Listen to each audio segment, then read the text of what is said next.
عليكم ورحمة الله وبركاته. ازيكم يا حبايبي؟ يا رب كلكم تكونوا بخير. النهاردة انا معاكم دودو من مطبخ البيتوت المصري. واكلة حلوة السجق. ده سجق بلدي جايباه من عند جزار مضمون، يعني اهم حاجة نكون جايبينه من عند جزار مضمون. دي المكونات اللي انا محتاجاها، مش محتاجة اكتر من كده. وسهل جدا وسريع، يعني هتخلصي الوصفة كلها في اقل من نص ساعة، هتبقي مخلصة كل حاجتك. انا معايا هنا الحبة دول. طبعا انت الكميات دي زي ما دايما بقول لكم، الكميات بتكون على حسب عدد افراد اسرتك، يعني عدد افرادك هي اللي بتحكم عليكي الكميات. فالكميات مش هنتكلم فيها. معايا السجق، ومعايا البصل مقطعاه كده، ومعايا فلفل اصفر وفلفل اخضر وطماطمايه. المفروض احط كمان فلفل احمر بس ما عنديش، عادي ممكن كمان تستغني عن الفلفل الاصفر، بس هو عندي خلاص هستخدمه. يلا بينا نشوف. الاول بقى اعملوا لي لايك واشتراك في القناة، ولما تجربوه كده قولوا لي رأيكم ايه فيه في الكومنتات، وزعلوا يعني وايه. وعايزة كده نتفاعل علشان افضل اعمل لكم وصفات كتير جديدة. يلا كده هنقول مع بعض بسم الله. الشغلة بتاعتي تمام على نار عالية، ماشي. ومعايا اهي طاسة وفيها حاجة بسيطة جدا جدا جدا من الزيت، يعني كمية بسيطة قوي من الزيت، يعني قيمة معلقتين. ليه بقى؟ علشان انا عندي السجق بيكون دسم، يعني هو حاجة دسمة، فانا مكترش المادة الدهنية اللي هستخدمها. واول حاجة هنزل بيها البصل. استنى كده بس الطاسه بتاعتي تسخن شويه، وهنزل باول حاجه هي البصل. انا طبعا مقطعه البصل اهو، وهنزل بالبصل اول حاجه. وزي ما قلت لكم لو هعمل كميه اكتر يبقى هزود الكميه. بقى اقلب في البصل كده حبه حلوين لحد ما يدبل معايا. عايزاه يدبل كده ويبقى طري، وهنزل بعده بالسجق اهو. انا هفضل كده زي ما انتم شايفين معايا، هفضل اقلب. تمام، هفضل اقلب لحد ما يدبل معايا. طبعا هو لسه ما دبلش ولا اي حاجه، فانا هفضل اقلب لحد ما يدبل معايا اهو. لو انتوا شايفين معايا هو بدأ اهو خلاص يدبل خالص، ماشي. طبعا مش بستنى عليه ان هو برضو يغير لونه او كده، لا، ان هو مجرد يدبل كده معايا. هنزل دلوقتي بالسجق. تمام، بسم الله.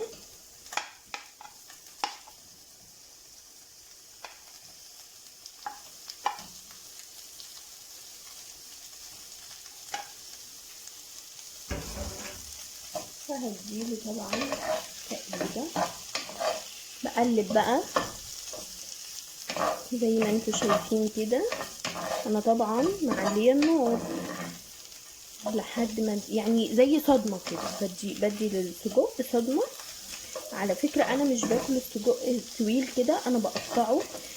طيب ممكن اقطعه قبل الاستخدام، ممكن، بس هيغلبني شويه. انا بستنى لما يدخل في السوا واقوم مقطعاه كده، كل واحده 3 قطع كده او 4. بحب شكله كده اكتر، عايزه كده مفيش مشكله، يعني ده هي اذواق. وما بقطعوش في الاول علشان بس يعني ما غلبش نفسي. هو لما بيدخل في السوا بيبقى شد حيله كده ومسك في نفسه. فبحبذ يعني ان انا اقطعه لما يدخل في السوا كده احسن. افضل بقى اقلب كده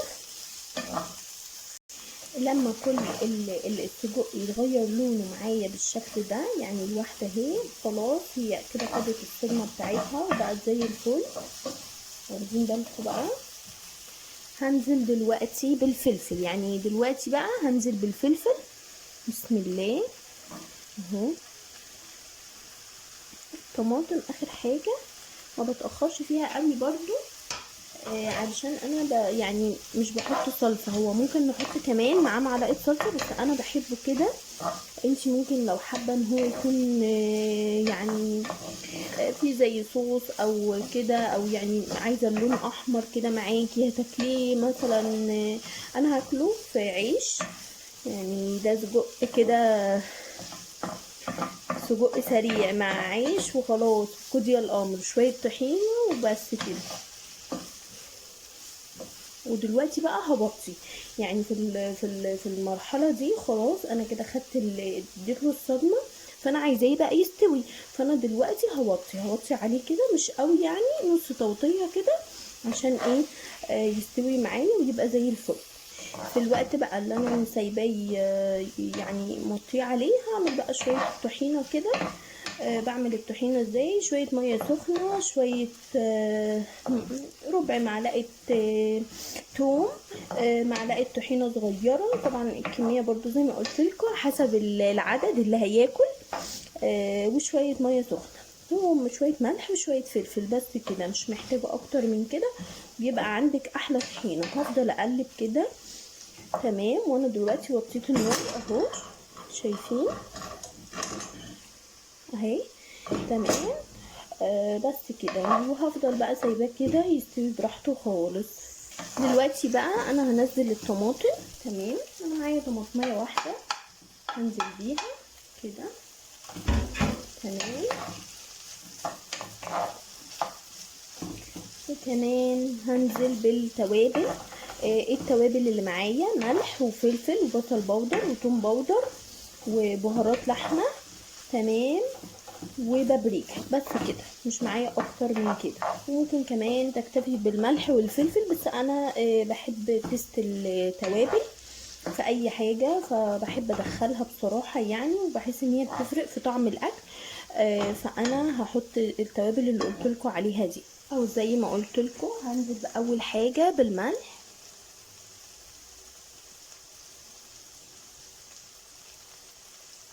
اهو.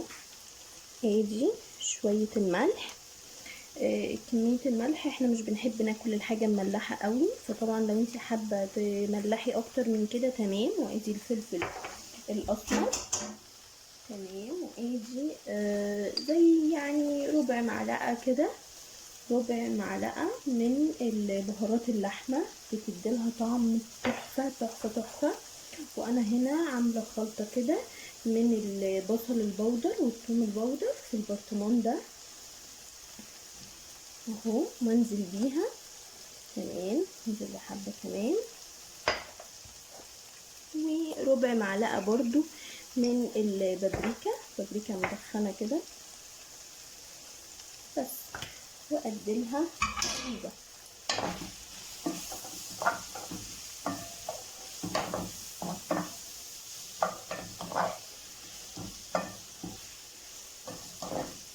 هنا عايزاكوا تيجوا تشموا الريحة، يعني الجمال عدى الكلام. شايفين بقى كل الخضار اللي انا حطيته استوى كده.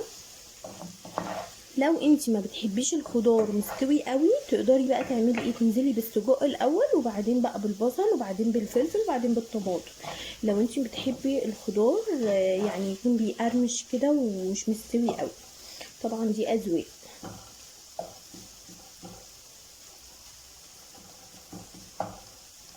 هسيبه بقى يكمل سواه عادي خالص.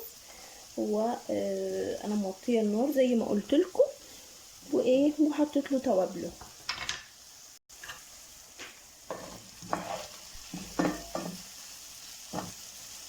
دلوقتي خلاص هو كده زي ما قلت لكم، هو شد نفسه. فانا هبدا بقى ان انا اقسمه كده اهو، بسم الله.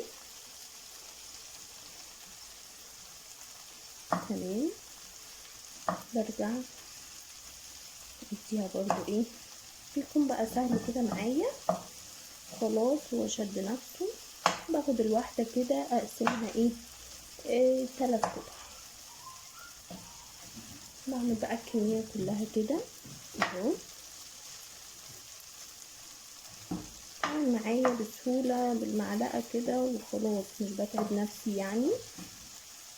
لو عملت الخطوة دي من الأول هيبقى طري وهيغلبني وممكن الاقي يهدر معايا، فانا بفضل ان انا اعملها كده دلوقتي اهو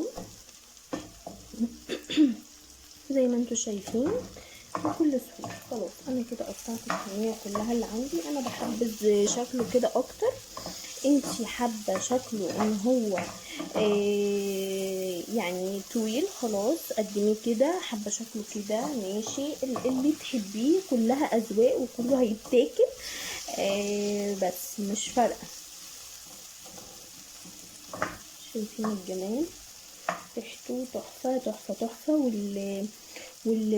يعني البهارات اللي بنحطها عليه دي بتوديه في حته تانية.